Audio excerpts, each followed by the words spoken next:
Shalom Bapak Ibu semua, senang bisa kembali melayani melalui online.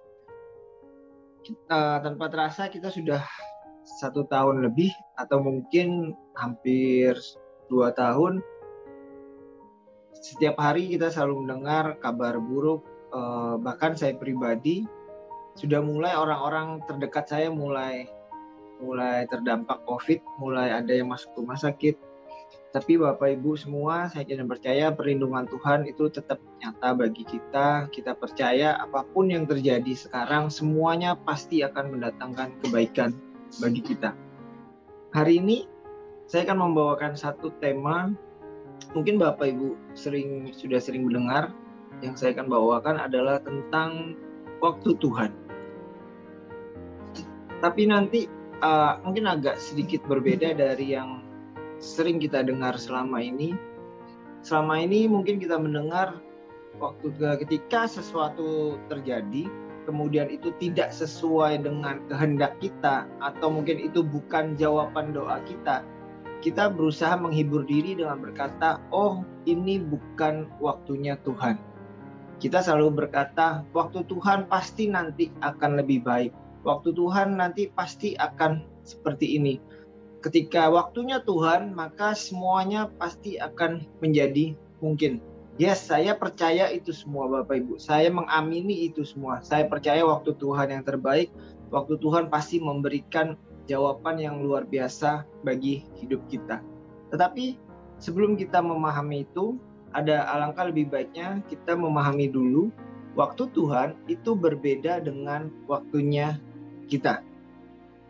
Waktu kita hidup di bumi itu ditentukan dari rotasi bumi. 24 jam kita ada di bumi, setelah kita hidup 1 hari kan 24 jam itu ditentukan dari rotasi bumi. Kemudian 1 tahun kita 365 hari itu ditentukan dari evolusi bumi terhadap matahari.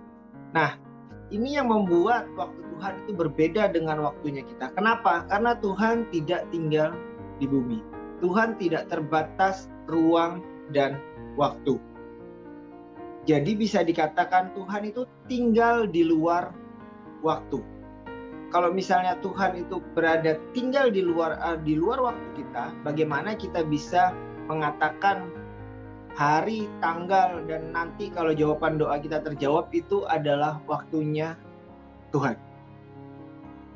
Mari kita coba berpikir ulang seperti itu. Di hadapan Tuhan itu tidak ada waktu. Di dalam kata kamusnya Tuhan itu tidak ada waktu. Waktu itu cuma ada di kita karena kita hidup di bumi. Dari mana kita bisa melihat segala sesuatu dijadikan olehnya, dan tanpa dia tidak ada sesuatu pun yang telah jadi. Jadi segala sesuatu diciptakan oleh Tuhan, termasuk waktu. Waktu itu tidak bisa bergerak mundur, waktu itu cuma bisa bergerak maju. Banyak orang terjebak di masa lalu, bahkan juga ada yang terjebak di masa depan. Nanti saya akan bahas di belakang. Jadi bisa dikatakan kalau kita beranggapan waktu Tuhan itu yang sesuatu yang nanti yang akan terjadi, berupa jawaban doa kita, itu mungkin kita perlu dipikirkan ulang kembali. Kenapa? Karena istilah waktu Tuhan pun itu di dalam Bible kita itu tidak pernah tercatat istilah waktu Tuhan. Kalau hari Tuhan itu ada, banyak tercatat di dalam Alkitab kita.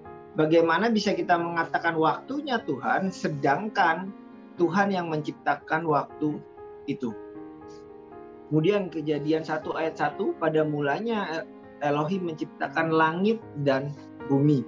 Seperti yang saya bilang di awal, definisi waktu itu adalah rotasi bumi. Nah, kalau Tuhan yang menciptakan bumi, bagaimana caranya Tuhan punya waktunya Tuhan itu sama dengan waktunya kita? Itu sudah sangat jelas berbeda. Dan yang terakhir adalah Tuhan itu roh. Elohim itu roh. Dan mereka yang menyembah dia harus menyembah dalam roh dan kebenaran. Tuhan itu roh, tidak terbatas ruang dan waktu. Dia bisa ada di mana saja. Dia bisa ada kapanpun. Bahkan Bapak Ibu, ketika kita masih di dalam kandungan pun Tuhan sudah ada di situ. Bahkan nanti ketika kita tutup usia pun Tuhan sudah ada di sana. Ada dua tipe kesalahan orang dalam memahami waktu. Yang pertama, orang terjebak di masa lalu, Bapak Ibu. Banyak orang ketika mengalami sesuatu, ketika doanya tidak dijawab, atau mungkin ketika pergumulan datang, ketika masalah datang, mereka terjebak di masa lalu. Mereka berkata seperti ini, aduh, seandainya ya dulu aku kerja di sini misalnya. Atau mungkin berkata dalam dirinya, seandainya ya dulu aku menikah sama si dia misalnya, seperti itu. Ketika ada sesuatu yang buruk, ketika ada kecelakaan misalnya terjadi, aduh seandainya aku nggak lewat sini ya. Banyak orang akhirnya terjebak di masa lalu. Dia hidup hari ini, dia hidup di tanggal 29 Juli 2021, tetapi pikirannya berada di masa lalu. Atau mungkin dia teringat oleh berkat-berkat Tuhan yang di masa lalu misalnya, wah dulu mungkin orangnya kaya, berkat Tuhannya melimpah, apapun yang dia lakukan semuanya mungkin menghasilkan yang luar biasa, dan kemudian karena pandemi pekerjaannya berubah, sehingga keadaannya berubah, sehingga dia tidak melakukan apa-apa hari ini karena dia memikirkan, oh dulu aku enak, dulu aku berhasil, dulu aku seperti ini, dulu aku seperti ini. Akhirnya apa? Dia tidak melakukan apa-apa hari ini. Kemudian yang kedua, yang mungkin yang tidak kita sadari, kita terjebak di masa depan. Maksudnya seperti ini. Ini yang ke sebagian besar yang orang-orang yang saya temui. Mereka terjebak di masa depan. Mereka selalu berpikiran seperti ini. Oh, masa depan nanti pasti akan enak. Masa depan nanti pasti akan, semua pasti Tuhan akan jawab di masa depan. Akhirnya apa? Karena dia fokusnya terus di masa depan, sehingga dia melupakan juga apa yang harus dilakukan hari ini. Dia selalu berpikir, oh nanti kalau Tuhan jawab, oh nanti kalau waktunya Tuhan, kalau nanti. Akhirnya kehidupannya stuck di sini. Dia stagnan, tidak melakukan apa-apa. Di dalam Yakobus 4 ayat 13, kamu yang berkata, hari ini atau besok kami akan berangkat menuju kota itu dan tinggal setahun di sana dan akan berdagang serta mendapatkan untung. Padahal kamu tidak tahu tentang hari esok, apakah arti hidupmu, sebab hidupmu itu sama seperti kabut yang kelihatan untuk sementara waktu dan kemudian lenyap. Kita selalu berpikir masa depan nanti pasti akan lebih baik. Saya percaya itu Bapak Ibu. Tapi kalau fokus kita yang sesuatu yang akan datang, sehingga kita tidak melakukan apa-apa untuk hari ini, pertanyaannya adalah apakah sesuatu yang baik itu akan terjadi. Ada satu ayat yang favorit banyak orang, sebab aku mengetahui rancangan-rancangan yang aku rancangkan atasmu, firman Yahweh, rancangan damai sejahtera dan bukan rancangan kecelakaan, untuk memberikan kepadamu masa depan dan pengharapan. Amin. Saya percaya ini Bapak Ibu. Saya imani janji Tuhan bahwa kita mempunyai masa depan yang baik, masa depan yang penuh pengharapan. Tapi berapa banyak dari kita, termasuk saya dulunya, saya selalu berpikir, oh nanti akan lebih baik, nanti Tuhan pasti akan jawab, nanti Tuhan akan memberikan pengharapan. Akhirnya apa? Akhirnya kita bergantung pada sesuatu yang mungkin bagi kita ini merupakan jawaban doa kita, padahal itu tidak sesuai dengan rancangan Tuhan. Akhirnya kita melupakan yang harus kita lakukan hari ini. Kita melupakan keluarga kita yang harus kita sayangi, kita melupakan pekerjaan kita yang harus kita selesaikan hari ini, kita melupakan penyakit kita yang kita harus berobat saat ini, kita harus mengobati sakit kita saat ini, karena kita menaruh pengharapan kita di masa depan. Apakah salah mempunyai pengharapan di masa depan? Benar. Saya juga meyakini kita harus punya pengharapan akan masa depan yang jauh lebih baik, tetapi jangan bergantung pada pengharapan yang akan masa depan, tapi bergantunglah kepada Yesus dan lakukanlah yang terbaik hari ini.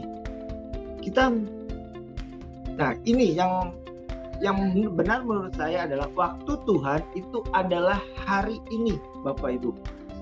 Jangan lagi terjebak di masa lalu, jangan lagi terjebak di masa depan.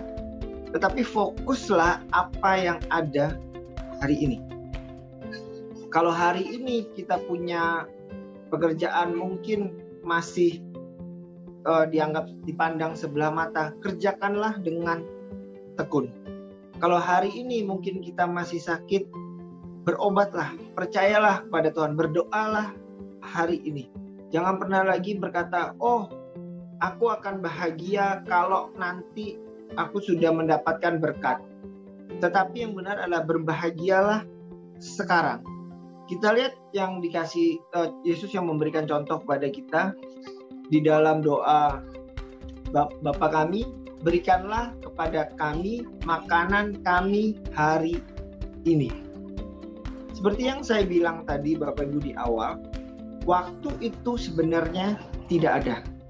Contoh misalnya kita lihat ke diri kita sendiri, saya tanya kepada Bapak Ibu yang hari ini, yang sekarang mendengarkan siaran ini,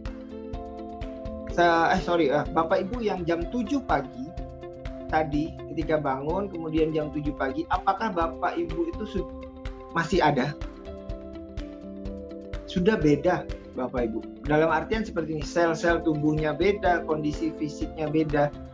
Jadi yang ada itu adalah Bapak Ibu yang ada sekarang. Bapak Ibu yang sedang melihat siaran ini, itulah diri Bapak Ibu yang sebenarnya. Kemudian apakah Bapak Ibu yang di masa depan itu ada? Belum tentu ada Bapak Ibu. Seperti yang Yakobus katakan, hidup kita ini bagaikan embun. Jadi yang benar adalah lakukan yang terbaik hari ini. Yesus juga memberi contoh, ini ketika Yesus mati di kayu salib, dia kan berdampingan dengan seorang penjahat.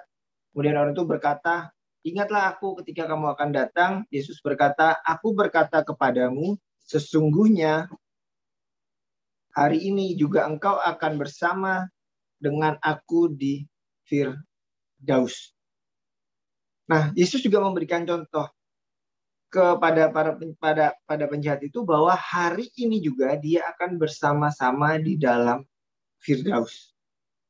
Artinya apa? Yesus selalu berkata, fokuslah apa yang terjadi hari ini. Ini Bapak Ibu, yang waktu Tuhan adalah lakukan yang terbaik hari ini. Apa yang bisa Bapak Ibu lakukan sekarang, lakukan. Kalau mungkin kondisi pekerjaan lagi susah, tapi Bapak Ibu misalnya bisa masak, bisa desain grafis, bisa apapun, lakukan yang terbaik hari ini. Kalau Bapak Ibu sekarang lagi sakit, lakukan yang terbaik, berobatlah. Pergilah ke dokter, minum obat, makan vitamin, berolahraga, beristirahat yang cukup. Lakukanlah yang terbaik hari ini. Karena saya yakin dan percaya ketika kita melakukan yang terbaik hari demi hari, maka masa depan yang Tuhan janjikan, yang penuh harapan, penuh dengan sukacita, itu pasti akan terjadi. Jadi yang Tuhan mau dalam hidup kita adalah fokuslah untuk hari ini. Nanti ketika Bapak Ibu tidur, kemudian besok pagi bangun, berdoa, membaca firman, kemudian pikirkan dalam benak Bapak Ibu, apa yang bisa saya lakukan yang terbaik hari ini. Mungkin ada satu quote sekuler yang mengatakan, lakukanlah yang terbaik hari ini, seolah-olah besok adalah hari terakhir kita. Itu yang perlu Bapak Ibu tanamkan. Lakukan yang terbaik hari ini. Saya yakin dan percaya Bapak Ibu, waktu Tuhan yang terbaik juga pasti akan terjadi di dalam hidup kita. Amin. Tuhan Yesus memberkati.